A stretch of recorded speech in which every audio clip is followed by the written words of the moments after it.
Здравейте, момичета, и добре дошли отново в моят канал. Преди време в Instagram, някъде тук ще го отбележа, бях пуснала запитване, кое ви е най-интересно като тема, като следваща тема. И вие избрахте това да бъде кремовете за кадрици.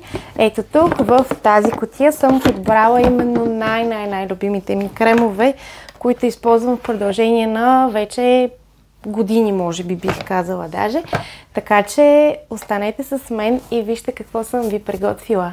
Отварям кутията и започвам подред, защото нямам намерение това видео да стане много дълго. Искам да бъде систематизирано и кратичко, като напомням, както знаете, всичко, което коментирам и показвам, ще бъде описано долу в описанието, за да може да го намерите много по-лесно по този начин. И сега започвам с крем на Brave New Hair. Това се води хидратиращ крем Leave-In без отмиване, който е с кокосово масло, с киноа и с зелен орех. В кремът самата му формула е така създадена, че да има и термозащита, което за мен е много голям бонус, защото аз много държа на термозащитата. Омекотява, разплита и подхранва самата коса. Този крем не е създаден специално за кадровата коса, но ми беше изпратен като PR пратка. Откакто съм го пробвала за моята коса, мога да кажа, че е страхотен дори и за много силно кадрави коси, поради своята хидратираща и добре оформяща консистенция. Следващият крем, който ще ви покажа, е този на Alchemilla. Знам, че вече сте го виждали, но аз няма да спра да го препоръчвам, защото наистина е в топ в моите фаворити. Този крем е обогатен с бадеми, с соево масло, както и с витамин Е и още много страхотни съставки, които допълнително подхранват и омекотяват косата. Кадриците от него са както добре оформени, така и омекотени, и това, което на мен ми харесва, е, че създава обем. Млякото е много любимо мое. Единственият минус е, че е 100 мл, което е много малко като количество. Следващият крем, който препоръчвам, е този на Olaplex номер 6. Това е техният крем без отмиване, който има в самият си състав, има съставка, която подхранва и заздравява косама отвътре навън. В неговия състав също така ще откриете и термозащита. Пак казвам, това е изключително важно за вашата коса. Този крем е подходящ за кадрави коси, но също така е насочен и към доста силно увредени коси, било то от боя или от термична обработка.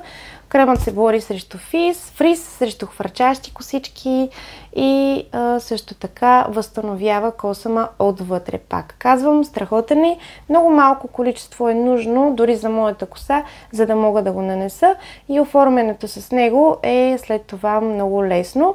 Аз лично го нанасям, когато може би в повечето случаи изправям косата си с сешуар или с някакъв друг вид термопродукт. Продуктът, който сега ще ви покажа, имам специално видео, в което показвам как го нанасям и резултатите от този крем. Това е на As I Am, дефиниращият крем. Ще ви оставя някъде тук горе линк, за да може да кликнете по-лесно към видеото, да не го търсите. Този крем е много хубав, защото увлажнява и хидратира косата много добре, оформя кадрицата, без да отежнява, но държа да отбележа, че количеството, което е нужно за оформянето на косата, е много малко. Не прекалявайте, защото ще отежни косата ви. Показвам ви един детски крем на Little Green. Взех го, може би, преди 2 седмици за моята голяма дъщеря, която е с много кадрава коса.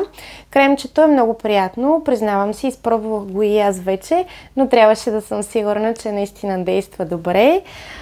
Не хидратира толкова добре, колкото ми се иска, но при дечицата вече съставките са много специфично подбрани, защото знаете, че тяхната коса е много по-финна, много по-нежна, но и като състав е желателно да не се прекалява с по-грубите и агресивни съставки. Страхотен е кремът. На мен ми хареса, оформя и хидратира добре. Искаше ми се една идея да се задържа малко повече във времето като дни. Кремът е с масло от авокадо, манго и слънчоглед.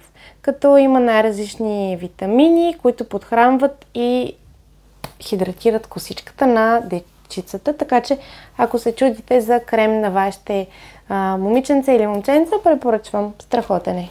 Нещо, което наскоро също ми беше изпратено като PR пратка, е този крем на Орвен, който е с копринени протеини и има термозащита. Стана ми любим отново покрай термозащитата. Използвам го както лаплекса, когато изправям косата си, но дори да не я изправям, страхотно се справя и с кадриците.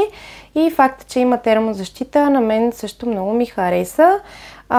Това се води балсам с копринени протеини, както и витамини. Подходяща е за боядисвана коса, така че, момичета, ако вашата коса е боядисвана, този крем ще ви допадне. Ето го как изглежда. И на последно място остава, но не и в сърцето ми, защото ми е страхотен фаворит вече няколко години. Това е кремът на Innersense Quiet Calm Curl Control. Този крем го комбинирам с гелът от същата серия на Innersense. Кремът е страхотен, стилизиращ е, но при него положението е следното. Много трябва да внимавате с количеството, защото утежнява. Нужно ви е много малко, за да хидратира и да оформи кадриците прекрасно. Аз лично малко трудно стигнах до този извод, но в крайна сметка се сприятелихме и много добре се разбирам вече с него, като пак казвам, комбинирам го с гелчето от същата серия.